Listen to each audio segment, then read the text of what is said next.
Hello everyone. Today we will studying chapter 7 named Save Them in unit Life and Nature. तो आज हम लोग chapter 7 पढ़ेंगे save them, इन्हें बचाओ। अब किन्हें बचाना है ये हम लोग आगे देखेंगे। All living organism are important for the environment. तो ऑल लिविंग ऑर्गेनिज्म यानी सभी जीवित जीव जंतु जो हैं हैं इम्पॉर्टेंट महत्वपूर्ण फॉर द इन्वायरमेंट हमारे पर्यावरण के लिए। The change in the environment due to natural and many man made causes is wiping away living organism from the face of the earth. The change यानी जो बदलाव है इन द इन्वायरमेंट आपके वातावरण में, ड्यू टू के कारण, टू नेचुरल यानी प्राकृतिक, एंड मैनी बहुत सी मैन मेड इंसानों द्वारा बनाए गए कॉजेज कारण क्या कर रहे हैं, इज़ वाइपिंग अवे मिटा रहे हैं, एकदम नष्ट कर रहे हैं, साफ कर रहे हैं। लिविंग ऑर्गेनिज्म जीवित जीव जंतुओं को, फ्रॉम द से फेस ऑफ द अर्थ यानी पृथ्वी के भूमि से, तल से उनको वाइप आउट कर रहे हैं, एकदम नामो निशान तक मिटा रहे हैं। टुडे आज it is a horrific fact that last we might lose the tigers, dolphins, whales and other endangered animals.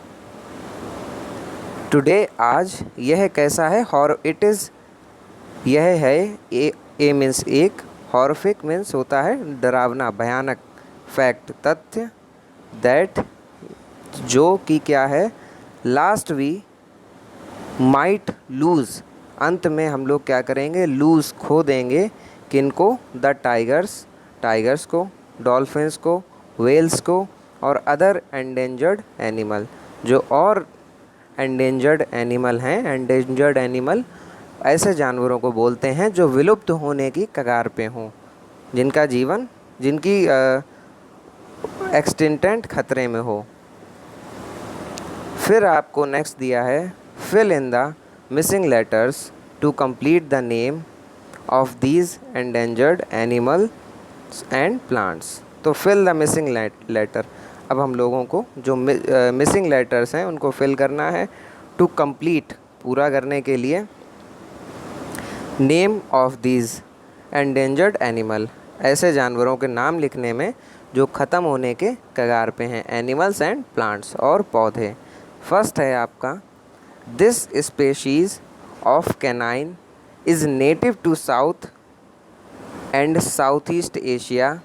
It is also known as the Indian wild dog. This species यानी ये जो प्रजाति है ऑफ कैनाइन उनको बोलते हैं जो आपके जंगली जानवर होते हैं जिनके कैनाइंस बाहर की ओर निकले होते हैं। तो ये ज़्यादातर चीज़ें कुत्तों में पाई जाती है, इसलिए कैनाइन डॉग्स को बोला जाता है। इज़ नेटिव ये रहने वाला है, टू साउथ यानी दक्षिण, एंड साउथ ईस्ट दक्षिणी और पूर्वी एशिया का। It is also known as, इसे एक नाम से और जाना जाता है जो है द इंडियन वाइल्ड डॉग, यानी इंडियन वाइल्ड डॉग के नाम से भी इसे जाना जाता है। तो इसका आप आंसर लिखेंगे ढोल, DHOLE। सेकंड आपका दिया है, this bear is native to central western and south western China.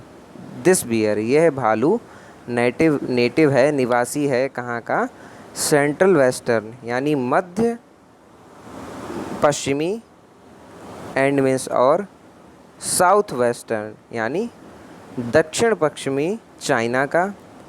Although it belongs to the order carnivorous, यद्यपि, ऑल्दो मीन्स यद्यपि, इट बिलोंग्स ये संबंधित है, टू द ऑर्डर कार्निवोरस यानी जो आपके मांसाहारी जानवर हैं उनका जो क्रम है उसमें ये बिलोंग करता है, उससे संबंधित है।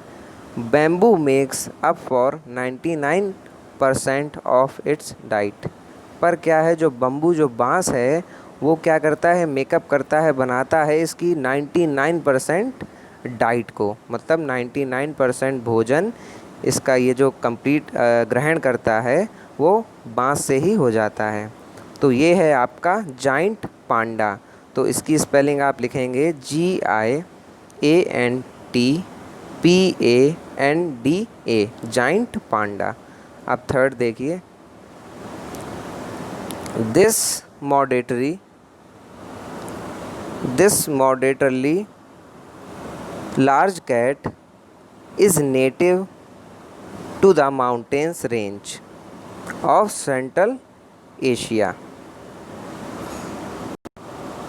This मॉडेटरी यानी ये जो मॉडेटरी लार्ज कैट यानी जो मध्यम बड़ी बिल्ली, ना इसको लार्ज कैट्स जो आपके शेर, चीता, तेंदुआ, बाघ ये सब होते हैं, जो उनके जितनी बड़ी नहीं होती है, मॉडेटरी होती है, मतलब बीच बीच की बड़ी कैट बोली जाती है।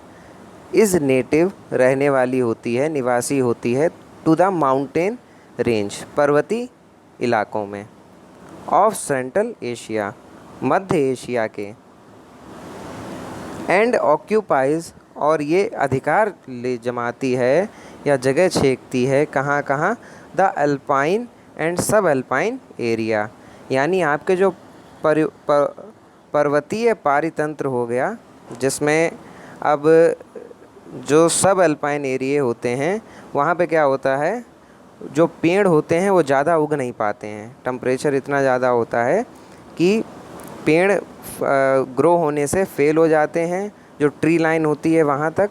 तो ऐसे इलाकों को सब अल्पाइन जोन बोलते हैं। और जहाँ पे क्या पेड़ थोड़े ट्री लाइन से ऊपर तक ग्रो हो जाते हैं और हल्की हल्की थोड़ी थोड़ी घास शर्ब उगने लगती हैं, ऐसे इलाकों को अल्पाइन बोलते हैं। ये सब ठंडे इलाके होते हैं। तो इसका नाम है आपका snow leopard, SNOW, snow LAOPORD। Fourth आपका है, it is a South American carnivorous mammal. It is the longest member of the Mustelidae और वीजल फैमिली। इट इज़ यह है साउथ अमेरिकन कार्निवोरस मैमल, ये आपका साउथ यानी दक्षिणी अमेरिका का मांसाहारी स्तनधारी जीव है। It is the longest member, यह सबसे बड़ा सबसे लंबा सदस्य है, ऑफ द मस्टेलियाए। मस्टेलियाए मतलब जो आपके नेवले होते हैं, नेवला हो गया, बैजर हो गया, ऊर्ध्वबिलाव हो गया, इस तरीके के जो आपके जीव होते हैं इनको हम लोग मस्टेलियाए बोलते हैं, ठीक है। और द वीजल यानी नेवला, वीजल फैमिली या नेवले की भी परिवार से ये संबंधित है। इसका आंसर आप लिखेंगे giant otter, GIANT, giant OTTER, otter. Fifth आपका है, this subspecies of lion is also known as the Indian lion. It is now found only in the Gir forest of Gujarat, India. तो ये जो सब स्पेशी यानी उप प्रजाति है ऑफ लॉयन, शेरों की, मतलब ये कंप्लीट आपके शेर नहीं होते हैं, जैसे और बाहर के शेर कुछ ज़्यादा तगड़े होते हैं, बड़े होते हैं। तो अपने जो गिर फॉरेस्ट में जो लॉयन है वो उतने स्ट्रॉन्ग नहीं होते हैं, हाइट भी कम होती है उनकी थोड़ी, इसीलिए उप प्रजाति सब स्पेशी बोला गया है। Is also known as the Indian lion, इन्हें भारतीय शेर भी कहते हैं। It is now found only in the Gir forest of Gujarat, India. ये केवल गिर फॉरेस्ट गुजरात, इंडिया में ही पाए जाते हैं। आंसर में आप लिखेंगे Asiatic lion, ASIATIC TIC Asiatic यानी एशियाई, LOIN लॉयन। 6 है आपका this would has a strong sweet smell, यह जो लकड़ी है ये क्या करती है, बहुत तेज बहुत तीव्र मीठी सुगंध देती है। Which persist over the year, जो सालों तक बनी रहती है। It is now in the list of endangered species due to overuse. It is now, यह अब लिस्ट हो गई है, जो आपकी सारणी है उसमें चढ़ गई है, ऑफ इंडेंजर्ड स्पेशीज़, जो आपके विलुप्त होने की कगार पे जो स्पेशीज़ हैं, प्रजातियां हैं, उनमें ड्यू टू ओवर यूज़, इनके बहुत ज़्यादा इस्तेमाल के कारण। तो इसका आप आंसर लिखेंगे rosewood, ROSE rose, WOOD wood. 7th है आपका the species of this tree grow in the arid semi desert area. It is the characterized by slender stem and flexible strap-shaped leaves। तो ये जो स्पेशीज़ है किसकी, tree की, ये grow होती है, उगती है इन द एरिड यानी शुष्क, सेमी यानी आधे डेजर्ट एरिया में, मतलब आधे शुष्क डेजर्ट एरिया, रेगिस्तानी इलाके में ये उगती है। इट इज़ कैरेक्टराइज्ड, इसकी जो विशेषता होती है वो क्या होती है, बाय के द्वारा, स्लेंडर स्टेम यानी पतले पतले तने, एंड फ्लेक्सिबल और लचीली लचकदार, स्ट्रैप शेप्ड लीव्स यानी लचकदार पट्टी के आकार की पत्तियां होती हैं। और यहीं पे आपके इसके क्वेश्चंस और उनके जो फिलिंग वो कंप्लीट हो गए हैं।